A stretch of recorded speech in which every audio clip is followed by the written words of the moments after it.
galabta waxaan ka hadlaynaa dhowr arrimood oo ku saabsan anigoo taliyay hore ciidanka asluubta noqdayna baarlamaan sida ay shaqada asluubtu ay tahay iyo meeshay marayso shaqada xilkii aan ku magacawnaa oo asluubta waan ka hadlayaa niman facebookga wax soo dhigay oo qoraallo ku soo sameeyay oo ku hadlaayay xilkoodii dhuminayaan iina waa ka hadlaa waxaa kaloon ka hadlayaa kelmadaha beenta oo ay ku soo dareen ay qorayaan marka hore qof kasta oo Soomaali ah inuu nin kale oo Soomaali inuu tixgeliyo oo u gafin yaan ka hadli doona tan ciidanka aan ku hormaro anigu waxaan ahay taliyay ciidanka asluubta baarlamaanka waa ka maqan yahay shahaadadii ma qaadan la leeyahay waa ka jawaaba baarlamaanku marka hore guddiga doorashada ima keenin aniga oo ayagu ima dhihin guddiga doorashada ee baarlamaanka 11aad ayagu ima dhihin baarlamaanan ka dhigayna kaali ayaga ima dhihin oo imaysan idman inay baarlamaan iga dhigaan baarlamaanka inaan galo anaa goostay ma imaanin iyo shahaado ma qaadanin iyo kuwaas maqan xilkooday dhuminayaan marka ka jawaaba ha ogaadeen anigu qowmiyadii aan ka dhashay iyo qabiilkii aniga aan gaar ahaan ka dhashay inay baarlamaanka iigu deeqeen inaan noqdo ina idmadeen hadday wax iga luminayaan ayagaa iga lumin kara markaan noqonay baarlamaanka aan ka qayb galayay oo aan ka mid noqonay kuma talagelin sharciguna ma banaynay inaan taliye ciidan ahaado ee baarlamaan xubin baarlamaan aan ahaado sharciga wadanka u degsan ma ii ogolaanay aniguna waan ogahay ummadoo dhanna way ogta taas waa midaas wuxuu rabaa inuu sii ahaado intay doorashada ka dhamaanayso ee taliyaashii hore ciidamada inay u sii hayaan ina farmaajo rabo farmaajo horta waa nin Soomaaliya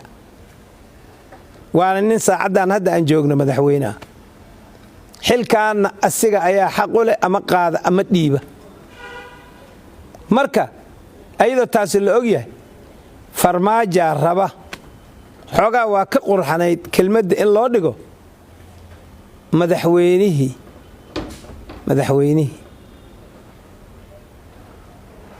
yaa raba saas inay ahaato oo intaas loo ogolaado Soomaalinimo loogu quuro kuwa hadlay haday Soomaalinimada wax ka kasaayeen waa ku fiicnaan leh taasna intaasaan dhaa waqti xaadirkan waa madaxweyne fadhiya madaxtooyada qaranka madaxweynaha loogu talagalay fadhiyo goortu ka tagi kara ama dhab u joogi karana waa isla garanaynaa marka daayad beena in korka laga saaro la yiraahdo iisi haya adinka jooga farmaajo yiri kelmad been awaay beentii amba marka isku si loo garanaynino daday raashin u tahay beent inay sheegaan aniga kuma jiri dadka beentaas ay raashinka u tahay waxaan ku hadlaayana wax xaqaan ku hadlayaan rabaa inaan ku hadlo waxaan ku hadlaayana wax aan been ahayn baan rabaa inaan ku hadlo baarlamaankaygu waa saasoo horta ima keenin guddiga doorashada baarlamaanka aniga ma keenin marka inay wax la kala haraan xoogaa way fiican tahay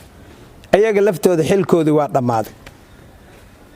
hana ogaadeen inuu xilkoodii dhamaaday iyo shaqadooda inay dhamaatay laftooda inay tixgeliyaan waa fiicanta taasuna saasan ka dhahay waxaysan qaadan shahaadadii baarlamaanka may qaadanin oo dhaartiina mayna imaanin yaa ku jirta warka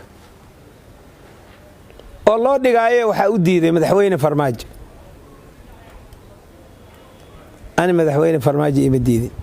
shahaadadiina waa qaatay laba shahaadaan waliba wataa laba shahaado yaan waliba wataa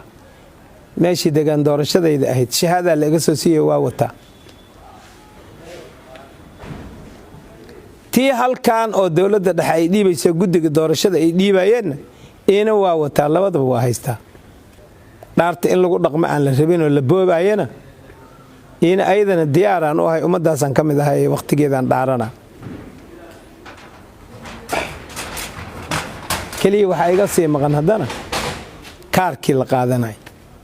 kaarkana waa qaadan doonaa waqtigeedii iyo maalinteedana waa dhaaran doonaa shalayna nina iguma qasbin inaan baarlamaan noqdo taas meeshaan uga gudbaa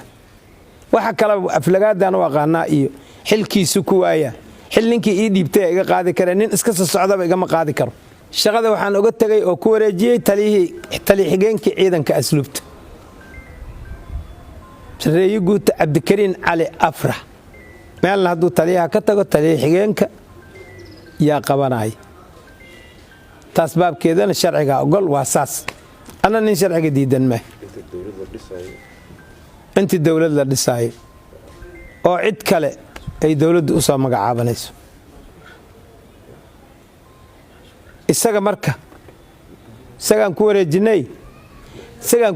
kunsiyadii kalena waa ii dhimanta laakiin waana wareejiyo isagaan ku wareejiyo warqadana waa idin soo dhigi doona Facebook tii shahaadadii saasaan ka iri waa wataa gacanteedii ku jirtaa shahaadada koonfur galbeedaan wataa tii waxaan wataa oo bangaranaysa ay dhiibayeen oo shalay lagu dhiibayay xalane ina waa wataa waa fahamtaa oo maleen ID cardna waa wataa laftiis oo koonfur galbeed ay soo siisay barlamaankana waa isugu imaanayna shirkana waa ka soo qayb gali doona adinkuna waa tagi doontaan barlamaanka ummadda Soomaaliyeed oo la dhaariyayna aadan ugu farxayaa oo aan ka mid ahay kan 11aad aadan ugu farxayaa qarannimadan rabnaa dawladnimadan rabnaa dadka rabaan ka mid ahay ummadii u soo shaqaysay baan ka mid ahay dawladnimada meel dhaxba aan ka soo bilownay kuwii xornimada dhaliyay ma ahin laakiin kuwii meel dhax ka soo bilaabay oo shaqada wax ka waday aan nahay fawdadana waa na dhibaysaa oo fawdo annaga ma samaynayno sharcigana waa raacaya annaga markaan leeyahay aniga waaye macna iyo inta ila midka baarlamaanka haddaan rabo inaan imaanin shirkiisa oo shuruucdiisa aanan ku dhaqmin maba soo galeen banaanka ka ahaan laha marka qof kalena aan la xagxaganin annaga iskanaga u maqan shaqadanadaan ku maqannahay waana soo dhamaysanaynaa shirka baarlamaankana waa imaanayaa dhaartana waa maraynaa xilligeeda shahaadadana waa qaadanaynaa wixii baarlamaan laga rabay baanu ku dhaqmi doonaa cid kalena korka naga saarina hana xagxaganina wuxuu rabaa ciidanka asluubta iyo inuu isku haysto baarlamaanna been way ciidanka asluubta anaa ka tagay ninna igama wadin baarlamaan baan noqday baarlamaanka hal igu tiriyo ayadoon la is aflagaadaynaynin waxaana ciidanka asluubta xaq wala inuu la wareego oo ka shaqeeyo tali xigeenka ciidanka asluubta oo waliba ay asluubtu leedahay tali xigeenna labaad koobaad iyo labaad waa jarana aniga ugu darajaha marka horeba dadka shaqada waday way aygaana shaqadahay wabillahi tawfiiq